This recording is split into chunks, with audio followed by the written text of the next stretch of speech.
কোথায়? পালাবো না, আন্দোলন করেন।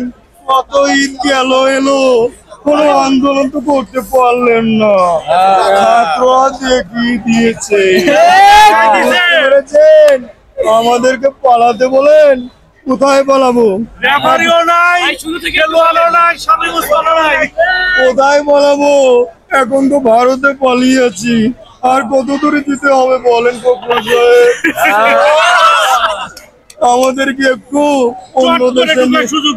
অন্য দেশে একটু নিয়ে যান ফখরুল সাহেব। ভারতে যাবো ভালো না, আমাদেরকে চোখে দেখতে পারে না। আমরা ভারতের সাহায্য ছাড়া রাস্তায় নামতে পারি না, খেতে পারি না। ভাই পালাবো কোথায়? ওটা ওটা ওই বলেছিল যে, আমি বলেছিলাম খেলা হবে। হ্যাঁ, আমরা নাকি পালিয়ে যাব। কোথায় পালাবো ফখরুল সাহেব? প্রয়োজনে আমরা বাসায় গিয়ে উঠবো। কি জায়গা দেবেন? ঠাকুর ঘর বাড়ি আছে না, ওখানে একটু জায়গা দিয়ে।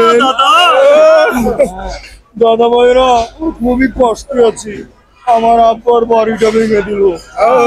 আমার বাড়িটা কোথায় আছে আমি জানি না। ওখানে কি আক্রমণ শুরু হয়েছে বলতে পারবেন কেউ? শুরু হবে। আমার বাড়ি কি নোয়াখালী না কোথায় যে আমার বাড়ি ভুলে গেছি? গোপালগঞ্জ টুনিপাড়া। গোপালগঞ্জ থাকবে না। ও নোয়াখালী। আরে গোপালগঞ্জ এই জনগণের এইসব জেনে আমার বাড়িটার নাম